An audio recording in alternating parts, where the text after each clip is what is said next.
Hi, everyone.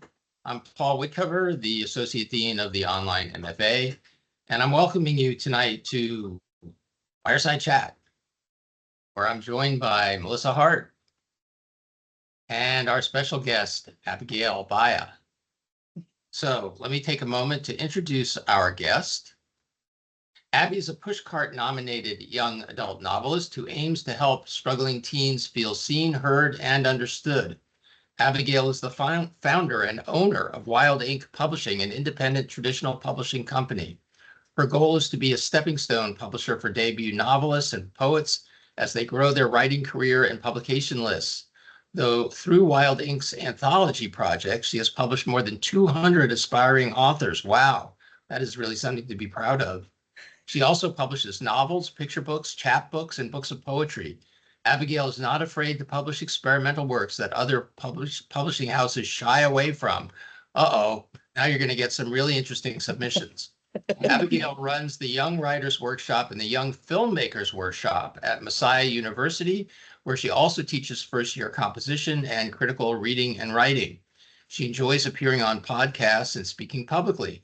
Her topics include issue-driven writing, healing through writing, authorship for teens, book talk for authors, and creating believable characters. So, Abby, welcome. Thank you so Thank much you. for joining us. Thank you for having me. It's really our pleasure. So, and Melissa has just placed into the chat a link to Abby's professional website for Wild Ink.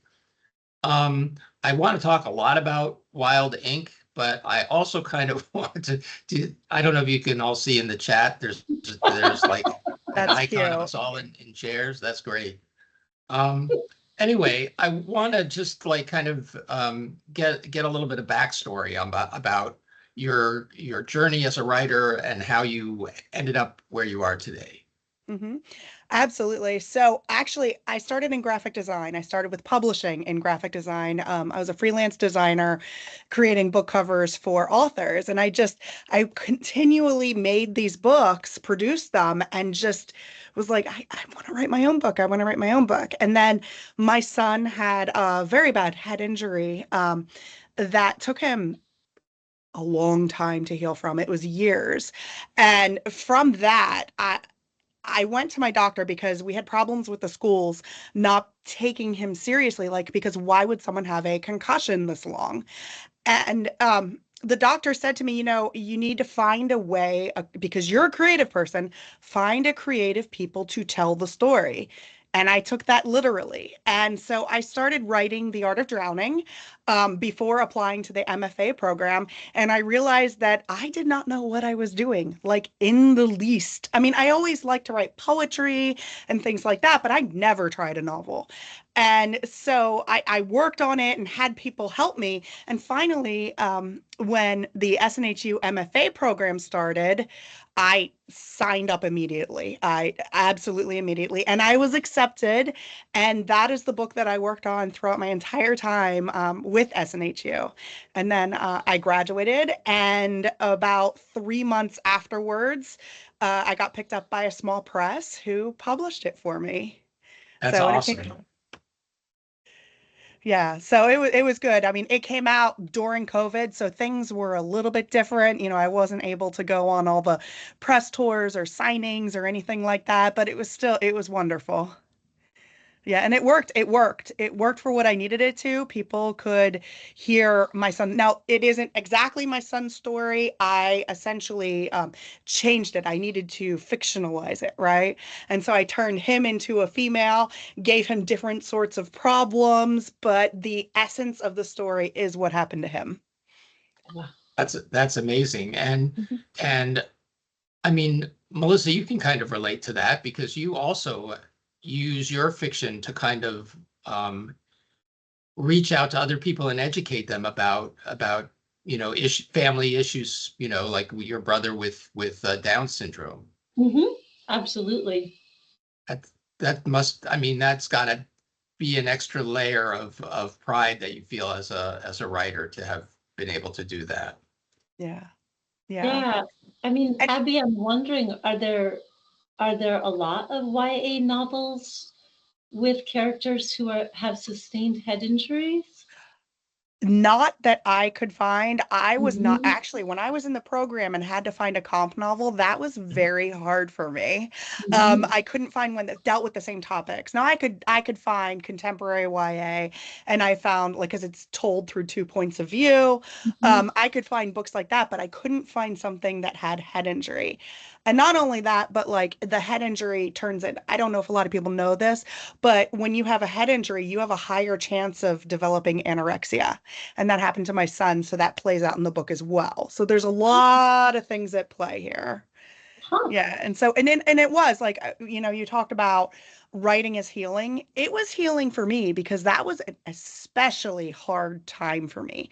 And to be able to get all of that out onto the page was incredibly healing. And honestly, it was healing for my son as well because he was able to read what I wrote. He would read what I write at 2 o'clock in the morning. And when he woke up every morning, I would say, okay, read this. Is this okay? Does this feel like this is like what you go through? And it was healing for him because it was able to put like a degree of separation between himself and what happened to him because it was all fictionalized. So it was That's healing brilliant. for all of us. Basically, your son was your sensitivity reader. Absolutely. Yeah, Right, he was. That's right. Yeah. No, brilliant. that's fantastic. And so you're a writer who's just had her first novel published. And what then? I mean, how did you wind up with a publishing house? Well, so through COVID, then I started to write my second novel, which is also out, More Than One Way to Breathe, and that is also a healing one. One of my friends passed away from cystic fibrosis, and so it was Mm. all about her and how just joyous she was. It wasn't like she's such a happy person, and I wanted to capture that. But what happened? I call it accidental business ownership. I never meant to start a publishing company, but during COVID, and again, it's all COVID related, I started creating these Zoom groups of authors where we would get together and we would just chat and have fun and discuss writing because I missed the MFA kind of atmosphere. And so we all got together and we chatted. And one day I'm like, why don't we come together and produce an anthology? And they're like, yeah, yeah, yeah. So we put that together and I started Wilding Publishing simply to publish that anthology. And it went well. It was so much fun. I enjoyed it. And then from there, I had people come to me, like local poets. I started with poetry, local poets coming to me saying, hey, would you publish my book? I'm like, yeah, of course. And suddenly the publishing company was real. And it's been growing. Right now we are up to about two books a month. I'd say we've really started publishing in earnest probably a year ago, with novels. Before that, it was all poetry and anthologies. So let's talk a little bit about anthologies Hmm. and the utility of anthologies and why they're good for writers and why they might be especially good for writers in the MFA who, as we all know, need to provide proof of a short story submission in order to graduate. So, just from a craft standpoint, short stories are a wonderful way to experiment. Okay, so let's say you're a YA author or a romance author, and you're thinking to yourself, I would really like to jump into some horror, It is a great way to do that and just test yourself, dip your toe into the water, see how it goes. And then the benefit of kind of submitting these to journals or to anthology projects or to magazines or blogs is that you can grow your reader base before your novel is ready. So everyone always says to me, well, how can I advertise myself? How can I talk about my writing when I don't even have anything out yet? Get something out, just a short story. You can write a wonderful short story in a weekend. Go do it. It's you can grow your readership. Then from that, you have a pub list. So if you want to go to the traditional route, you have a publications list for your agents so that they can really truly take you seriously. And that helps because you've already gotten past kind of like the gatekeepers, and there's proof of that. And so they might like bump you up. Like I know it's hard to get an agent anyway, but it certainly helps. So I have a number of authors who just like it's become their habit. Every weekend they write a short story and they just keep getting these acceptances everywhere. So like Wild Ink is a stepping stone publisher, which Paul had read that. What that means is that I want my authors to grow above me. Okay. I want to be that stepping stone. And for a lot of them, it is the anthology projects because that is how they get their step up. And I love it. Yeah. So How can you find that information? Like say, okay, I do want to submit to an anthology. Well, where do you look? How do you find the announcements and solicitations for submissions? So for my publishing company, we have an anthology page, an anthology submissions page. And we have two going right now. One is Wickedness and Wonder. It's a dark fairy tale one. Who the anthologist is actually Shaylin Long, who is an MFA student in this program. She is the lead anthologist on that. And then I have another one that is directly for teens. And so it's going to be produced by teens, edited by teens, written by teens. And I have Wow. a few schools who are submitting things like that. So that's exciting because I like to nurture That's kids. awesome. That's such a cool Yeah. idea. Yeah, it's great. I love it. I love the teen writing. Do they sell well? No, but that's not my goal for anthologies. My goal is to just here's our publishers. Here's how you work with an editor. Here's the process of publishing. It's kind of like a teaching situation.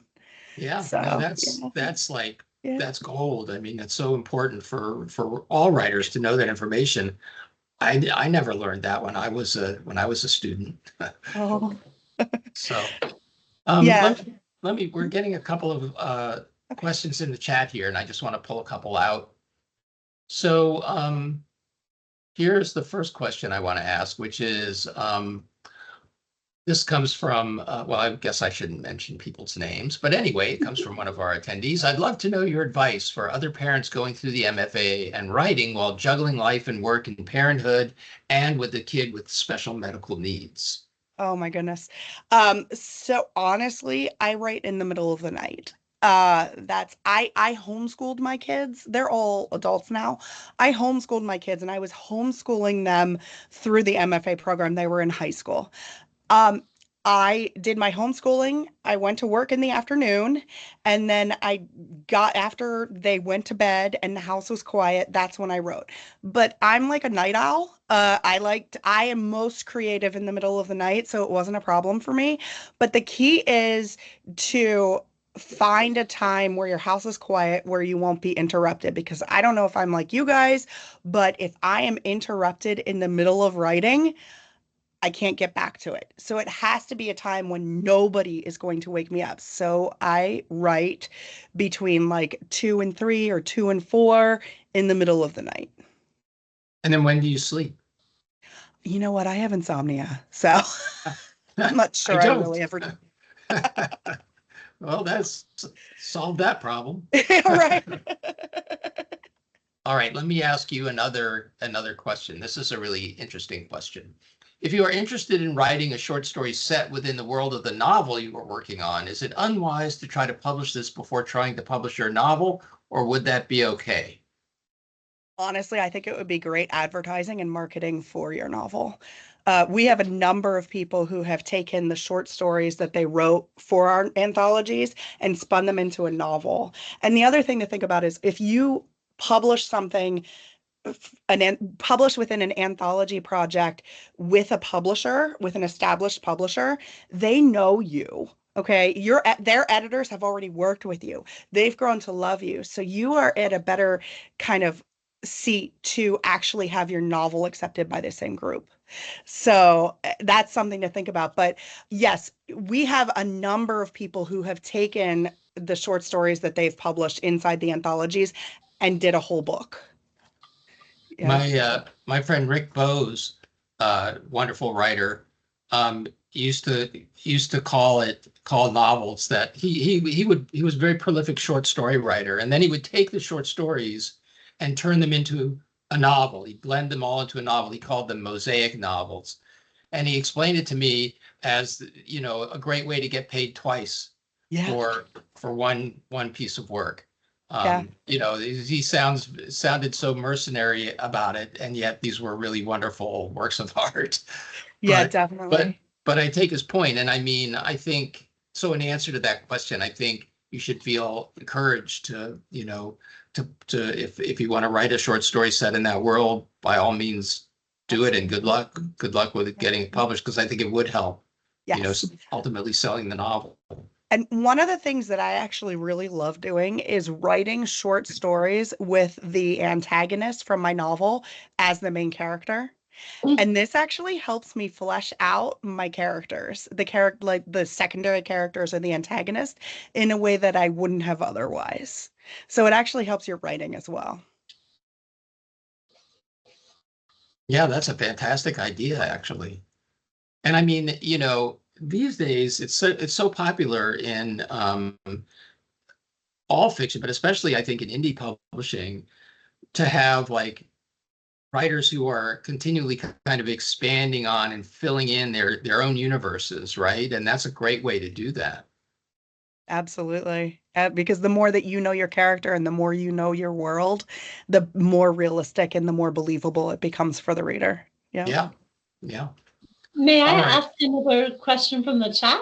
Please do. Okay. Do you have any tips on how to make a query letter stand out to publishers? Two-parter. What do you look for when considering whether or not Okay. to publish somebody? I am not normal. I'm not normal. Okay. So there is a formula, right, for cover letters that when I get a cover letter that is just like crazy, I love it. And it's an instant accept for me. I got this one poet who is my biggest poet, okay? And he has published 5 books of poetry through me already. I call his original query letter the Franken query because it was just an absolute mess, but it encapsulated him and it mimicked his poetry. And I was like, yes. So, but at the same time, I do have friends that are agents. And so if you are hitting the big five, do follow like the advice that Jane Friedman gives. Do follow that. Don't Most publishers are not me who accepts the Franken letters. I love them. Thank you But for adding that. yeah, no. But I mean, like he would never get picked up anywhere else with that letter.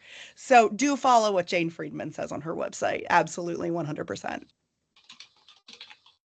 But I mean, that said, you know, there's a middle ground, isn't there, between like the Franken query letter and then a letter that's just like, you know, hewing robotically to whatever template, you know, is being looked at, right? There's room in a query letter to express your personality, Right. to make your excitement evident. Like, right, Yes. I mean, you're excited about your idea. You're Yes. enthusiastic. You love your idea. You love your characters. I think it's important to get that across to the agent in a query letter, and you can do that without being, you know, a monster about it. Right. No, absolutely. So I teach freshman composition as well. Okay. And one of the assignments I have them do is to record themselves speaking about their research projects.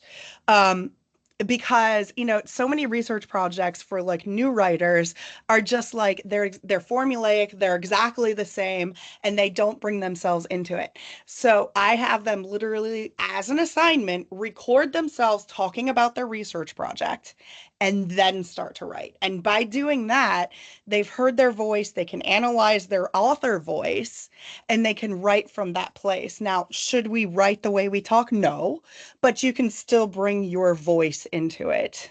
100%. Yeah. And you're the best advocate for your book, so might as well bring yourself into it.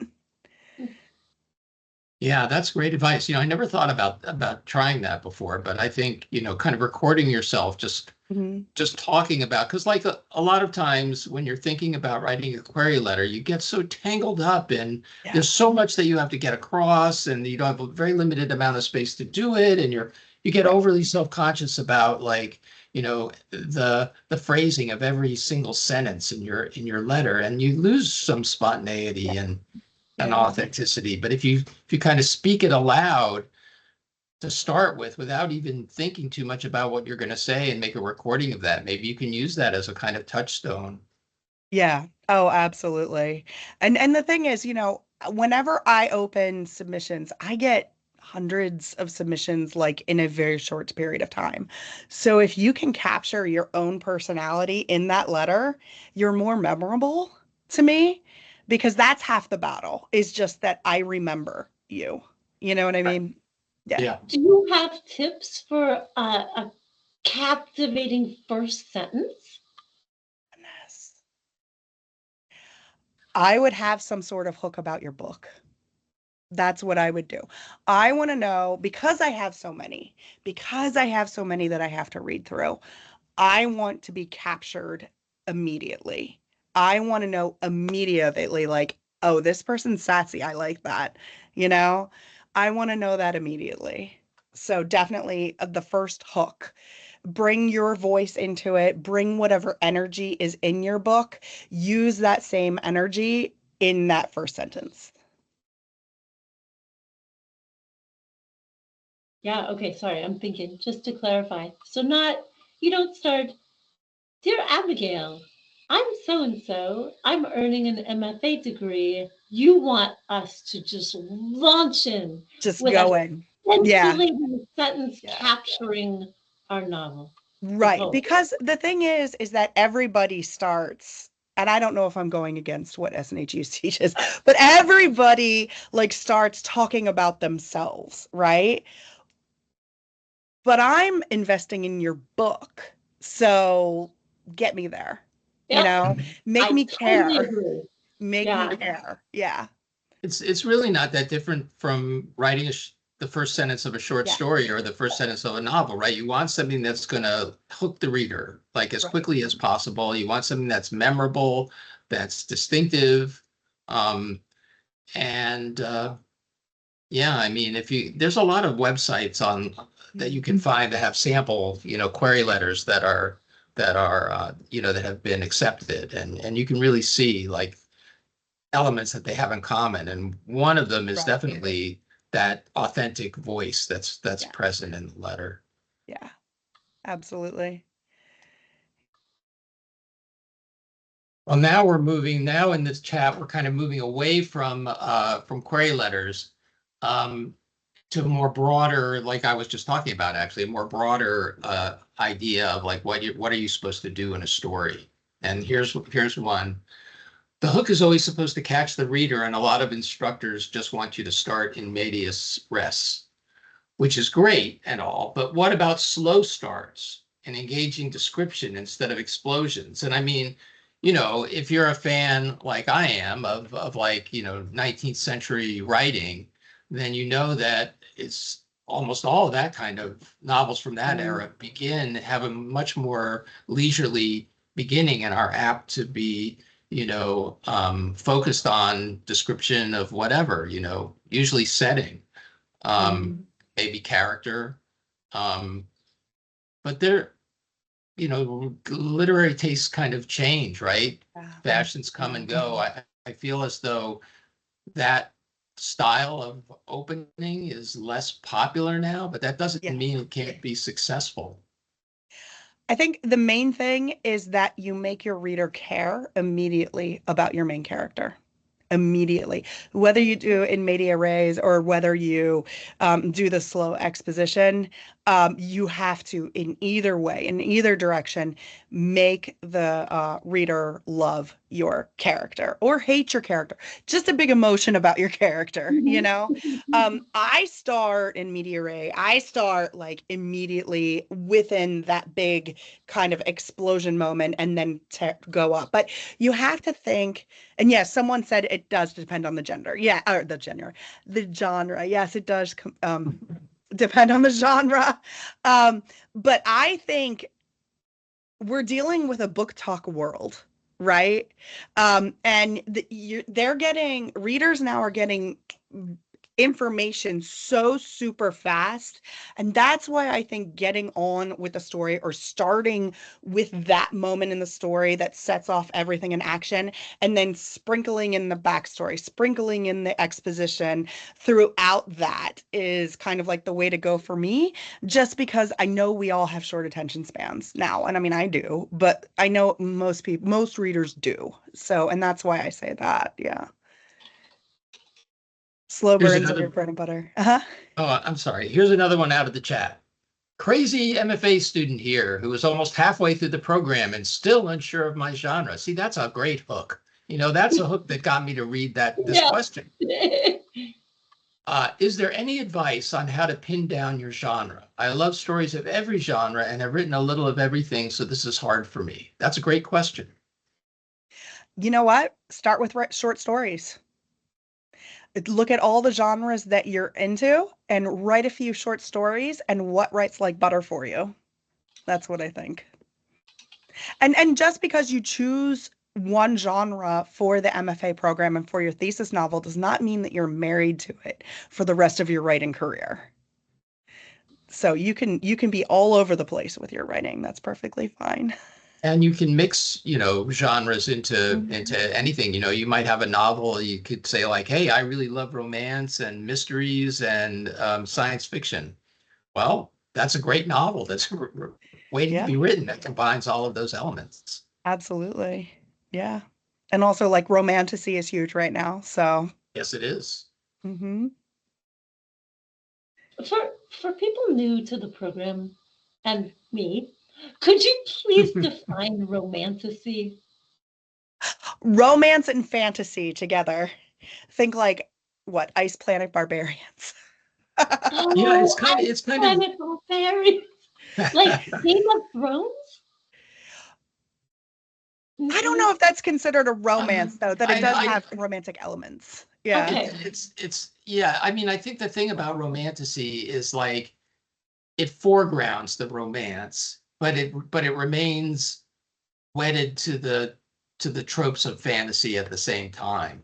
Like in a way that, I mean, romantasy is sort of a new term, but I mean, newish term. But, there was before that, there was kind of like paranormal romance, which would also have like elements of speculative in it. Highlight, yes. And a lot of what was published as science fiction and fantasy in the past would today, I think, more, be classified under the romantasy. I'm thinking like, for example, like a classic like Dragon Riders of Pern, right? There's a novel that like, it's really a fantasy, even though it kind of pretends to be science fiction, but it's got a really super strong romantic element to it. And I think, that was downplayed when it first came out, right? Because, or science fiction writers don't read that kind of stuff, or science fiction readers don't read that kind of stuff. But now I feel as though that would be, a selling point. Yes, it would. Absolutely. Yes. We can never get too much romantasy or sci-fi romance. Absolutely. What about this statement in the chat? I read once that you need to be able to pitch your novel in under 30 seconds, regardless of subject matter. Mr. Tolstoy, please pitch your novel, War and Peace. The only reason you should be able to pitch your novel within 30 seconds or less is because how many times have you been asked, oh, what's your novel about? And you stumble through it. Yep. That's really the reason, honestly. I know there are pitch events where you can go from agent to agent pitching your book, but how I've mostly used that is I sit down and I literally memorize my elevator pitch because I wouldn't be able to tell people what my book is about if I hadn't sat down to memorize it. Because it's about so many things and it depends on where it is in the book. And I'm just out there with explaining my novels. So yeah, no, I think that's why, because you're going to have a lot of people asking. Yeah, that's great because I've never learned to do that. I'm always just like hemming and hawing and I sound like a blithering idiot instead of, the author of a novel who should know what the heck it's about. Right. But you mentioned pitches, and that just gives me the opportunity to like pitch our pitch sessions here at SNHU, I just want to make sure everyone attending knows that if you're at the end of your time in our program in MFA 702 or thereafter, depending on when the pitch session falls in relation to your schedule. But twice a year, we do hold these pitch sessions where we bring in agents, literary agents, the real deal. And you have 5 minutes, not 30 seconds, but 5 minutes to pitch your thesis novel to two agents of your choice. And that's a really fun event, and it gives you a lot of great experience in how to perform this really essential task. And who knows, you might sign with an agent and through that get your book published. It's happened a few times. Yeah. When is We're the still- next one, Paul? The next one is coming up in November, very soon. It's just about a month away. And in fact, there will start to be pretty soon or pretty shortly some announcements about it. Anyone that's in 702 is eligible. So, I mean, ultimately when you get to 702, you too will be invited to pitch your novel. And if let's say you graduated, we have a pitch event in the fall and the spring. So let's say we have our pitch event in June, you graduate in July or August. That doesn't mean you miss a pitch event. You're just invited to the next pitch event, which would be in the fall. So anyway, sorry, I didn't mean to hijack that. I just wanted to make sure people were aware of it. And make sure you do that, because the one thing that I've learned about this industry is that those people who take advantage of things like this and who market themselves or network themselves or build themselves little communities are the ones who get published by the big guys. So make sure to build your community, network, and go to events like this. How do you network though in an online MFA, like, right? Because in a regular kind of in-person MFA, you're hanging out with people, you go to class together. Afterwards, you go to the coffee shop or you go to a bar, you go out, you go to friends' houses for dinner, you talk about books and writing all the time in various social situations, but those options are much less available online. So how can you, in a program like ours, still build that network and community? I know I hear rumors of a Discord. Join that. Yes, I'm not there, but there's a I couple also, of Discords. yeah, so join those. I can tell you. And by the way, if anybody wants the the URL for those Discords and everything, just go into the writers community and ask, and somebody will plop it in there for you, I promise. And then Or there's maybe also a there's somebody here, Dow probably True. knows, and you can put it into the chat if you want. True. So, and then there's also a Facebook group, which I was a part of when I was in the program, because I don't think Discord was as big as when I was in there. Yeah, there's a Discord server. Yeah. But I mean, just because you're just bonding with each other, on social media doesn't mean that it isn't real relationships. And in fact, through my networking, the the people in my thesis sequence became my people. Okay. They became the people who we are constantly checking up on each other. We are constantly like kind of beta reading each other's work still to this day. We are all very close still. And then as well, my editor in chief is an SNHU MFA graduate. I am getting ready to publish an SNHU MFA graduate. I am publishing Shaylin Long's book, who is a part of the MFA program. So get to know people, talk to people, even if it is just in the Discord or in the Facebook group. Make sure you do that, even in your classes. Like if you post something in the general board, just network, get to know people, because you never know who those people know. In my the semester before last, we had movie producers in that class. There were people who were in the movie industry. Get to know the people with you. Absolutely. And I know that everybody, like, a social media relationship is not a true relationship, but in a lot of ways it really is when you are supporting each other. Definitely. Make it authentic. Don't be like, oh, I'm trying to network so I can get my book published. Make it authentic. Like, be there for them just as much as they're there for you, but take advantage of it. Great advice.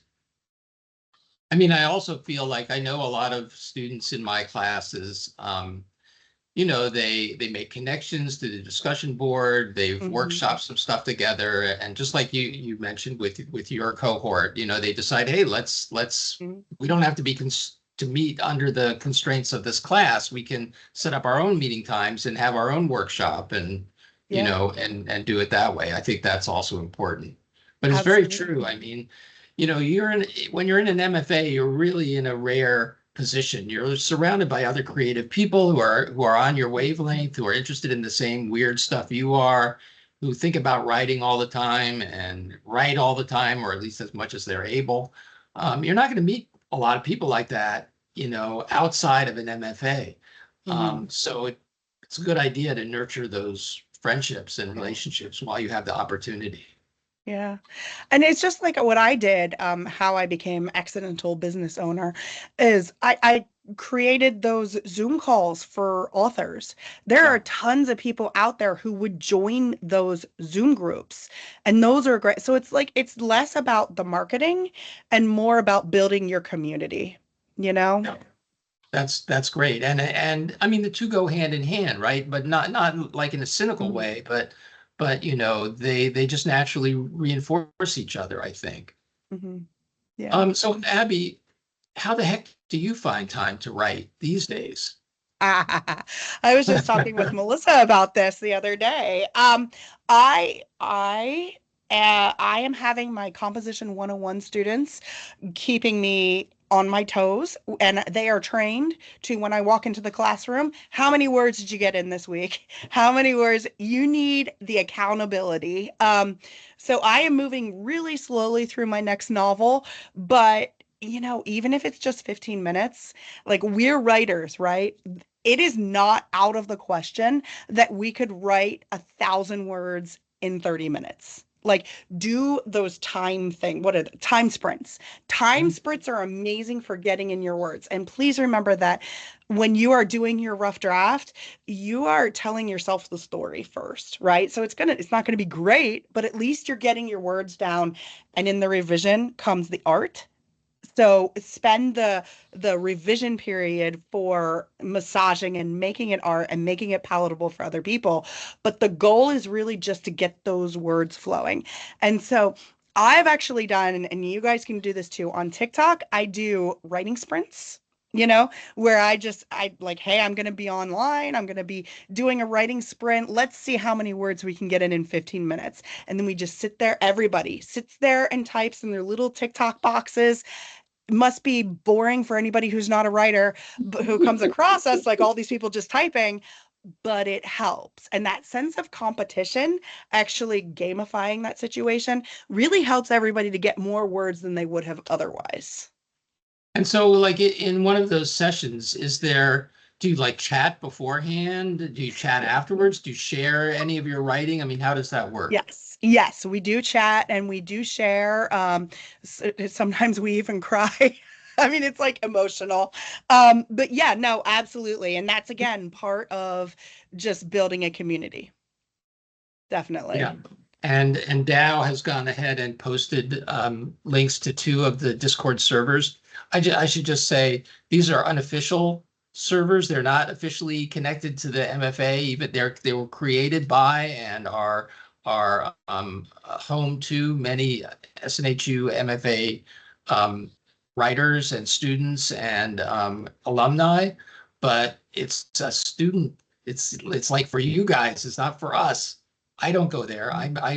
You know, I, I don't want to intrude in those spaces, and I don't think my instructors do that either. Although there's nothing, no rule saying they can't. But just to let you know that these are your private, you know, spaces, and I'm just so happy that they exist. Yeah. And just back to discussion boards, really pour your heart into the discussion boards. I know that sometimes it's like, okay, I have to reply to two. Yes, I agree with what you said. Get real, be authentic, bare your soul. Use those as your form of building your community. Wow. Definitely. That happened in my 514 last term, it was remarkable to see how students built community. Yeah. Yeah. So here's a question about, silly question, but do I count? And I assume that means count for being able to join one of these discords. I'm not quite sure what the question was, but anyway, that's up to the people in the Discord, really, I think. Or maybe you're, Megan, I don't know, were you asking about the pitch sessions? Because MA students in the MA English and Creative Writing are also invited to the pitch sessions. Hey, Abigail, can I ask another question? Yeah. Is there a way that you advocate using social media platforms to both build community in the MFA program and build your audience for when your novel comes out? Okay, as far as the MFA students who might come in and befriend you, I feel like they all friend each other anyway. So tell people maybe in your general group chats or your general discussion boards, maybe someone could start something saying, hey, what are your social media handles so that we can find each other after this course is over? I highly suggest that. But as for like your own community on, say, TikTok or Twitter or Facebook or whatever, Instagram, um, my whole thing, what I try to tell my authors is when you are posting about your book and the only thing you post is basically advertisements about your book, you're going to become invisible. Nobody's going to look at you. So you can't do that. What you need to be is truly authentic. You need to invite people in. You need to share a little bit safely, share a little bit about your life, okay? In a very safe manner. Don't share everything, okay? But so that people kind of feel as if they're drawn to you, like they know you. And so I tell people 80% should be posting other things that are funny. Maybe little things, maybe like a picture of your puppy, something to make people fall in love with you as a person. Okay. And then the other 20% is about your book or your writing or something like that. So you're drawing them in with information about you. You're drawing them in with friendship and things like that. How about chickens? Yes, absolutely chickens. You're pulling them in, you're interesting them in your personality, okay? And then when they stick around, they're sticking around to hear your book content. That's what I think should happen. That's what I found works for me. And so everything isn't books. It's you are a much wider person than just books. And so you have to remember that. And if you're talking about like the 80% and 20%, how much of that 80% should be devoted to uplifting other writers and the work of, sharing stuff that other writers have done, or, links to their books or their events or whatever? Yes. Oh, absolutely. I think supporting other authors is incredibly important. When one of my students, Lindsay, in one of my past classes said, a rising ship or a rising tide raises everybody. And that is absolutely true because, this isn't just to be like, oh, if I talk about them, they'll talk about my book. No, be authentic, care. There's this kind of misconception that authors are kind of at ends with each other or at odds with each other. And that's just simply not true because once you have a reader, they read widely. You know what I mean? They read other books. And so you do want to talk about other people's work because publishing is hard. The book industry is hard. Support one another. And then when it comes your time, they will also support you just because that's what good people do. And so you're not doing it to market, you're doing it to support each other. Yeah, that's, you just gave me this idea for a world in which there a limited number of readers, a finite number of readers, so that there actually is like some kind of cutthroat competition between writers for those readers. Yeah. So, Yeah. I mean, it's true, like less and less people are reading. So if you get more people reading, that's just more people. That's a win for everybody. Yeah, yeah, absolutely. Yeah. The writer games. Exactly.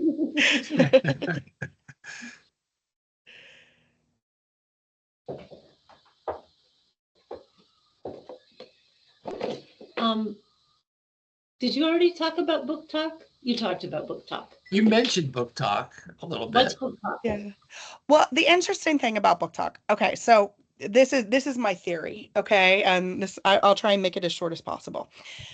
What was her? Um, Piper CJ. Okay, the author Piper CJ. She got into a lot of trouble on book talk. During COVID, maybe right after COVID, she had written her first novel, and somebody who was a teenager gave her a bad review. So this is your lesson to not comment on reviews. Review spaces are not for you as authors, okay? She and her editor started bullying this teenage reviewer because she gave her a bad review.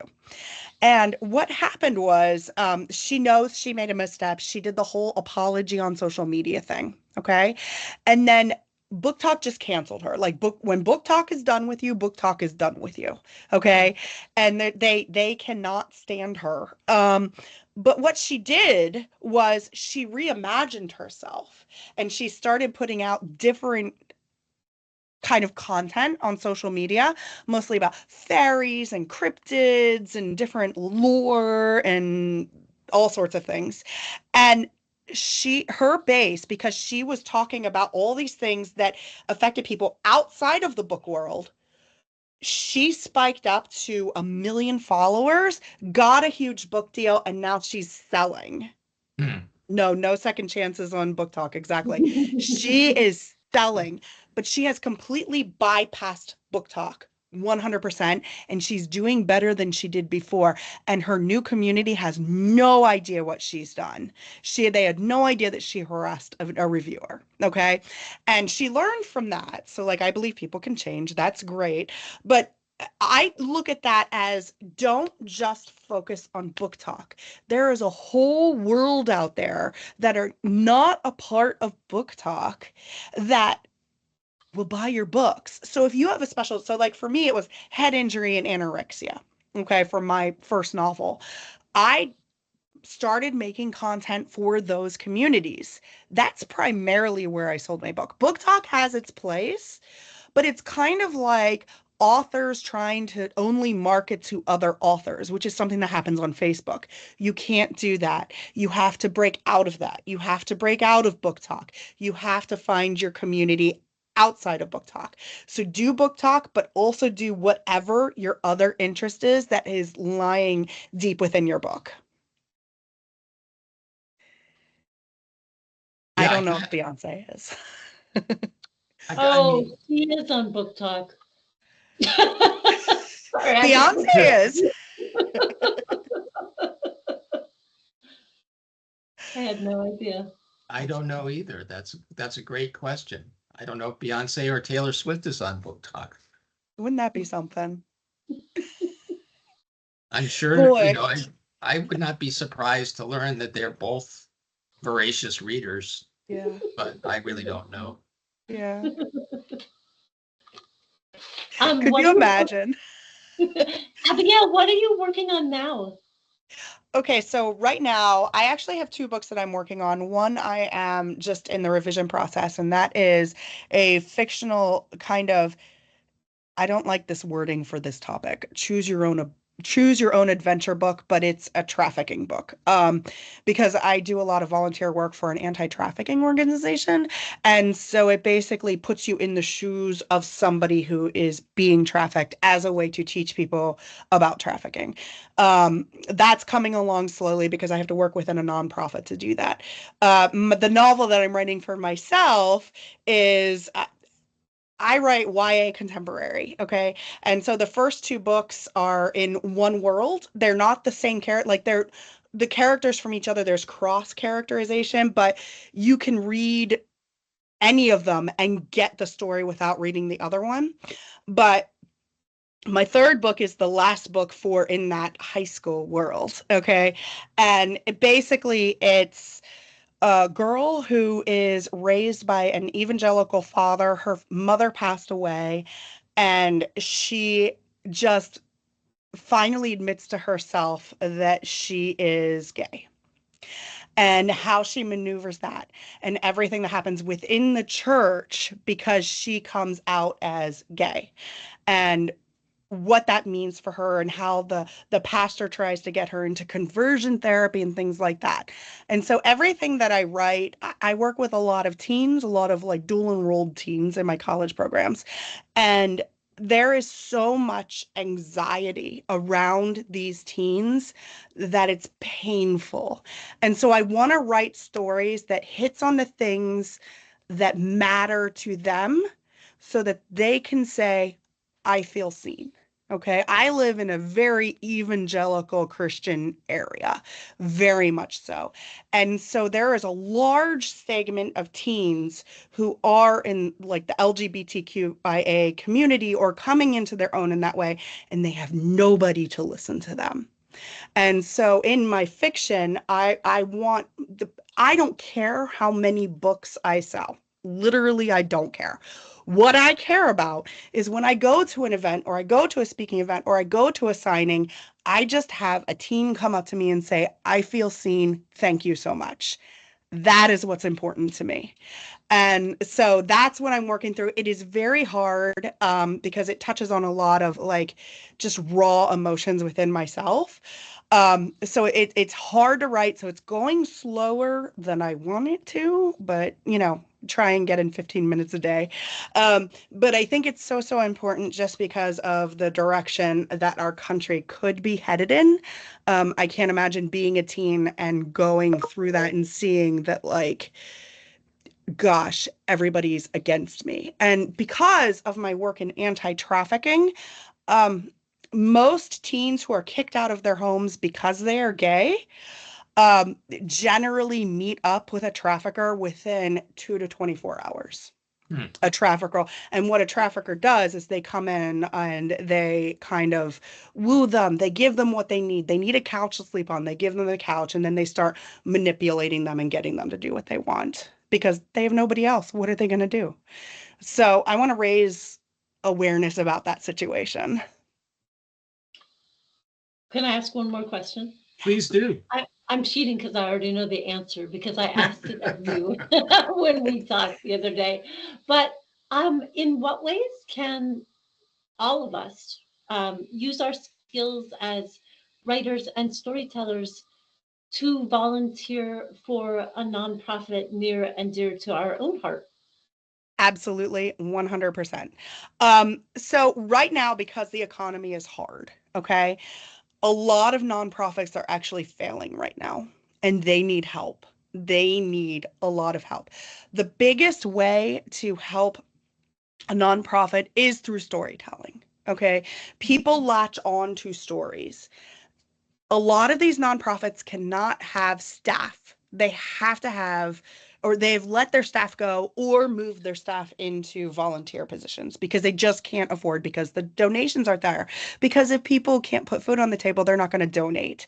But they still need the help. So you could do social media marketing by storytelling, and that could only take you like 5 minutes a day. But that's huge for a nonprofit who is trying to save the world. There's too much on their shoulders.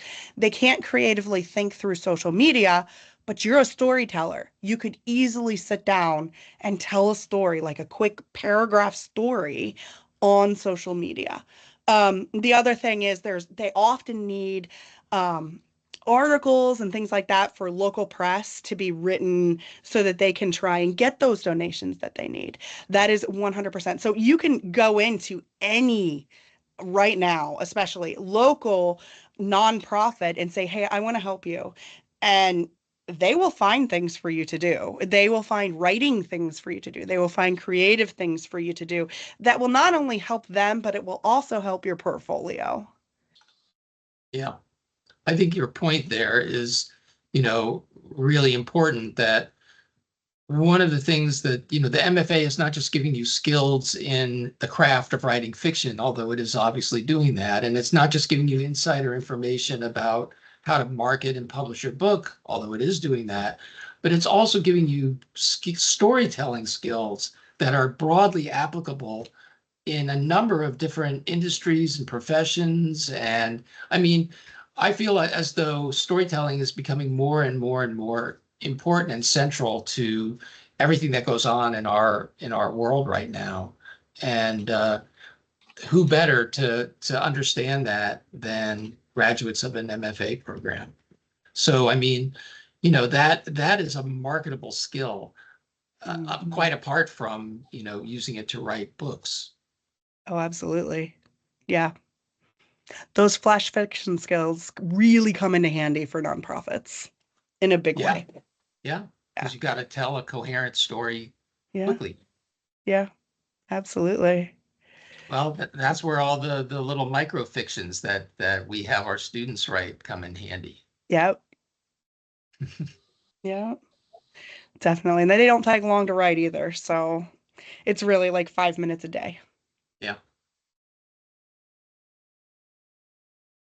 There was another question in here I wanted to get to. Let me see if I can find it.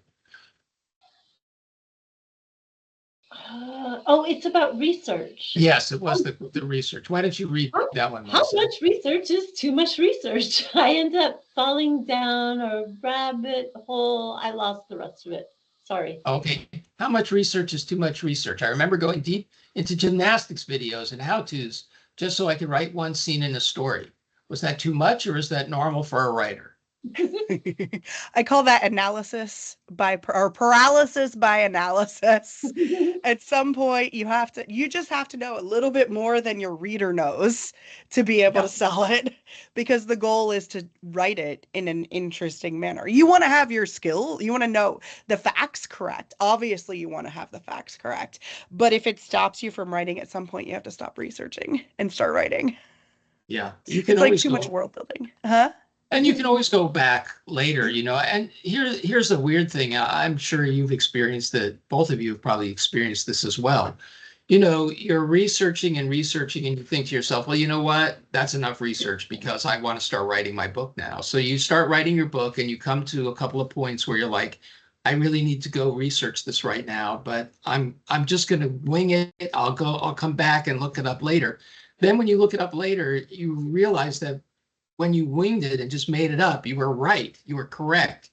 And that's a beautiful feeling, because it shows the extent to which, as a writer, you can really connect with what you're writing about. With let's say you're writing a historical novel or something, you can connect with that on a much deeper level than just knowing the facts. And once you make that connection, the facts don't really, I don't want to say that they don't matter, but that's not the most important thing that readers are going to be responding to. They're going to be responding to that connection you have made and expressed with another time, another place, another world, right? Yeah. That's what it's all about.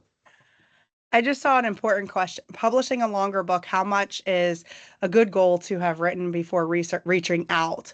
Don't reach out until your book's done and until you have gone through beta readers and until you have revised it yourself. Don't do it, because the publishers are going to want a completed manuscript. Yeah.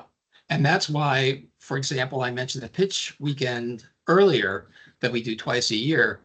That's why we don't open it up to students who are earlier in the program before 702. In 702, they've got a completed novel or pretty darn close to it. So if they pitch their novel and the agent's like, oh my gosh, I love it, send me the whole thing, they're in a position to do that. Whereas if you've only got the first chapter written, then you're screwed if the agent says, well, send me your novel. And you're like, well, I've only got the first chapter. And they're like, well, you just wasted my time. Yeah. So, I mean, the agents aren't really as mean as that, but the point is that, you, especially for a first novel, you really have to have it finished before you start querying it. Mm-hmm. And on that note, I think we've come to the end of another wonderful Wireside Chat. This was fantastic. Abby, thank you so much. Really, really enjoyed it. Thank you for having me. Oh, yeah, for sure. And Melissa, thank you as always, and wish everybody well. Have a great term, and we'll see you, I hope, next month. Thanks. Thank Bye. you. Bye, everybody. Bye, everyone.